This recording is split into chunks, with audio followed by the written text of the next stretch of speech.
What are stars made of? For thousands of years, humans gazed at the night sky wondering. Ancient thinkers said fire, gods, or the same stuff as Earth. But in 1925, a brilliant young woman looked at starlight through the lens of quantum physics and gave us the true answer. Stars are mostly hydrogen and helium, the two lightest elements in the universe. Her name was Cecilia Payne-Gaposchkin. At just 25, she wrote what many astronomers still call the most brilliant PhD thesis in the history of astronomy. Yet because she was a woman, her revolutionary discovery was initially dismissed. She refused to stay silent. This is the story of the woman who unlocked the chemical secrets of the stars and shattered ceilings along the way. Born Cecilia Helena Payne on May 10, 1900, in Wendover, England, she grew up curious and determined. After winning a scholarship to Cambridge, she studied botany, physics, and chemistry, but everything changed when she heard astronomer Arthur Eddington lecture about his famous eclipse expedition that confirmed Einstein's theory of relativity. That night, she couldn't sleep. "My world had been so shaken," she later wrote. She switched to astronomy and set her sights on the stars. In 1923, she received a fellowship to study at Harvard College Observatory in the United States, the best place for a woman to pursue astronomy at the time. She arrived with big dreams and very little money, ready to decode the universe. At Harvard, Cecilia dove into the observatory's vast collection of stellar spectra. Photographs of starlight split into rainbow lines that revealed their secrets.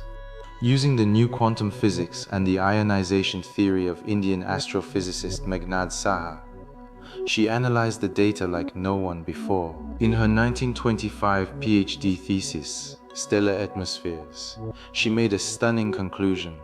Stars are composed overwhelmingly of hydrogen and helium, about 74% hydrogen and 24% helium, with tiny amounts of heavier elements.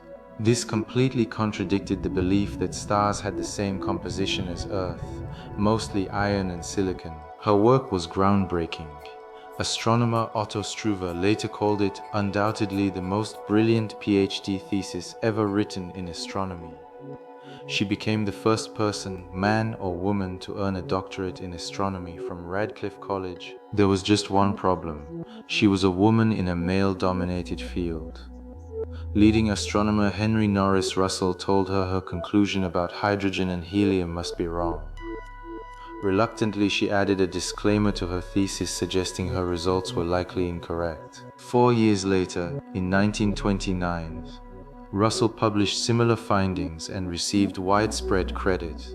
While Cecilia's original work was overlooked for decades, she later reflected on the challenges. "I was to some extent breaking new ground, and there were many pitfalls. But she never stopped. She continued her research on variable stars, publishing over 3 million observations with her husband Sergei Gaposchkin, and laid the foundation for modern stellar astrophysics." Cecilia fought every step of the way. For years, she worked without proper title or pay equal to her male colleagues. In 1956, she finally became Harvard's first female full professor in the Faculty of Arts and Sciences, and later the first woman to chair the astronomy department. She mentored countless students, advocated for women in science, and proved that brilliance has no gender.